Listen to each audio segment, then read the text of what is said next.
understand it, he was defending.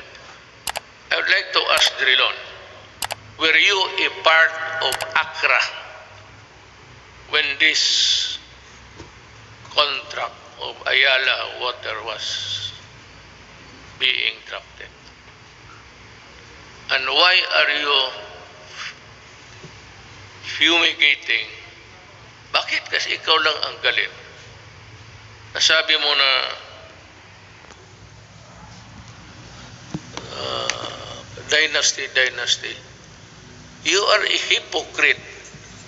You know that you cannot pass an anti-dynasty law. Ikaw nandyan sa Congress, ikaw ang mauna dito. But you know, to take it against me for protecting my country is something which I really resent. Alam mo, you describe using the dictionary the synonym ng mga oligarchy. Then you proceeded to every name and then said that oligarchy is not bad at all because not all oligarchies are bad. True. But ito, to my countrymen, the oligarchy that exists in this country is the oligarchy that existed during the Spanish time.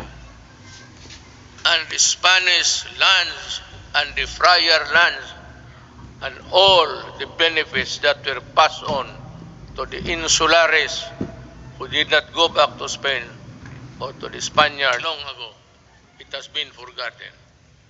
This is the oligarchy that controls the Philippines by what? By taking control of the water and the electricity and power. Yan ang oligarchy mo, Drilon. Wala nang oligarchy dito except that they have control. Look at how can you now craft a new contract?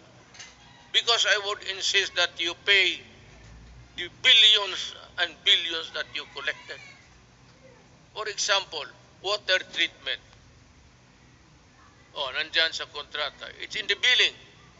They've been collected. Since 1997.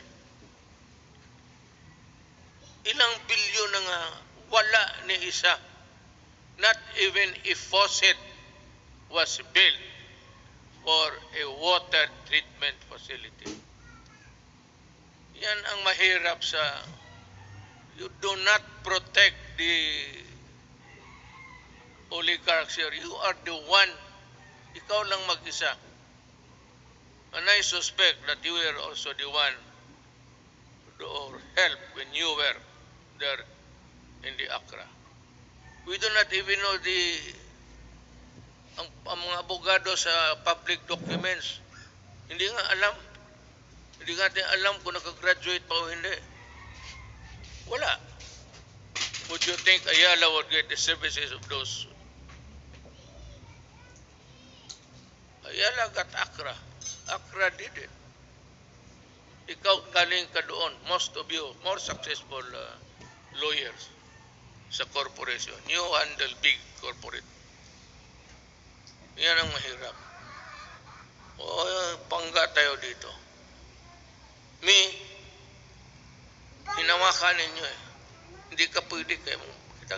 Kita mo, noong nag-increase, walang tubig, pinuputol yung tubig. Ang tao, bumigay kasi hindi pwede tayo hindi maligo. Hindi uminom. Electricity, ayaw mo mag-increase. O ayan, wala ka. Palaging brown out lahat.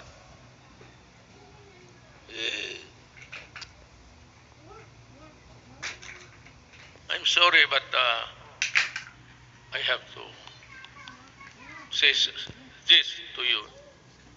I do not like it. It's not the time for it. But since it is the time for the SONA, for people to know and people to really get the facts, and the right of the people to be heard. Kayo na naman ang tao magsabi. Hinawakan ninyo yung tubig pati electricity. Yun ang oligarchy. Kaya ako sinabi ko noong kumpanya. Corruption is not here. Yung mga customs, mali dyan. It's there upstairs. Ano ba yun? And I was really unprovidential. Dumating yung panahon na hindi ko hiningi. Then I saw the contract. Nung nakita ko yung contract,